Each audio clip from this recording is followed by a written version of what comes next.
Good morning, dear students. I hope everybody is safe in your home. Today, we will be learning the third chapter of English for class 5, A Country Childhood. This is a lesson which tells us about a famous leader, Nelson Mandela. He was a famous leader who fought against the discrimination of color in Africa. There was a lot of struggle in Africa. People were treated very badly because of their tone.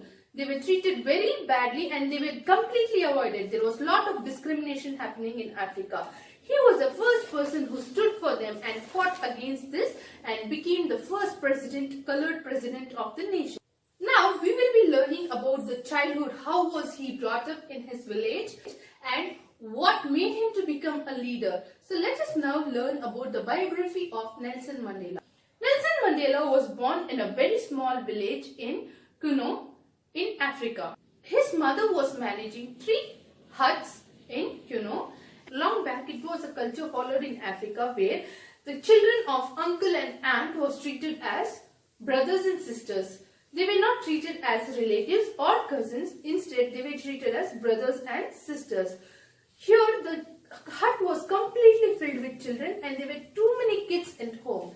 As there were too many people in the house, Nelson Mandela's mother used to cook a very large quantity of food every day. It was not possible to cook inside the house because they had a very small hut to stay in.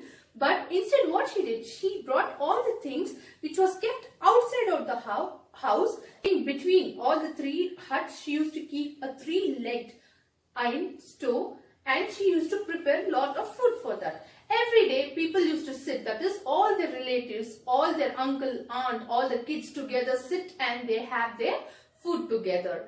And it was also noticed that the house, one hut was utilized for kitchen purpose, one hut was utilized for storing and one hut was used for sleeping purpose, for resting. So it was such a huge family and they had a very small place to live in.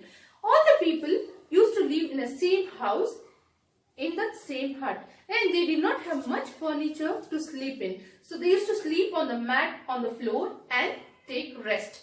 This is how he led his life during his childhood. As he grew up, he started to learn. He started to learn grazing cattle. He used to go every day to the fields with lot of cattle and he used to graze them. Not only that, he also learned how to collect wild honey. That is, he used to visit the forest and collect honey from there. Not only honey, he used to bring fruits and also roots. They used to have lot of roots. As we consume lot of food items, we eat like carrots, radish and many vegetables and fruits. Similarly, they used to collect lots of food because they had a very big family to manage. So this is how he started to learn slowly things from other people. Apart from collecting honey, fruits, roots, he also learned how to swim in the clean water, which was taught by his brothers. He learned about it and he started to learn how to catch fish from the water. They had a very strong thread which was tied to a wire and every day they go for swimming. This is how he started to learn. He loved nature and nature became a big playground for them. Every day this was a routine work of all these boys. They used to go to field with their cattle and they started to have lots and lots of fun by playing, fighting with each other, and end of the day they used to share all the things with one another, with whoever they have fought. All these boys started to consider nature as their playground and they did a very interesting thing, that is, which we have never thought of doing it. That is, they had many flat stones or flat rocks which they sat on that and they started to slide down. It was so much of fun doing this. As child, it was very funful for them to play all this kind of games in their childhood. As he started to grow up, he came to know the difficulties which was faced by the people in his hometown or in Africa. So he started to concentrate more on this kind of problems. That is, he wanted to fight against the people who were discriminating the Africans for their tone or for their color. So he started to have lot of concentration towards this discrimination of color. And not only that, he was a very loving and caring person. He made friends wherever he went, whichever place he goes, he started to make friends because he was so affectionate, he was so loving and so caring for people. Here comes a two incident which was told by one of his people about his biography. Jesse Tutte, who was a one-time assistant for Nelson Mandela, relates an incident about him to us in this lesson. Nelson Mandela has a habit of making his own bed. Wherever he goes, how big or small the place is, he makes his own bed. Once, when Nelson Mandela and his assistant visited China, she informed him not to make his own bed because it was against Chinese hospitality. But Nelson Mandela thought for a while and he said, "Can I just call the ladies who clean this room?" The assistant went and called the ladies. When the ladies came, Nelson Mandela himself informed, that is, he started explaining that he had a habit of making his own bed, and he said, "I doesn't want to hurt you or insult you. Kindly please excuse me for making my own bed." So this showed that Nelson Mandela was so kind-hearted, he didn't want to hurt or insult anybody's feeling. This is the incident which he happened to share with us in this biography.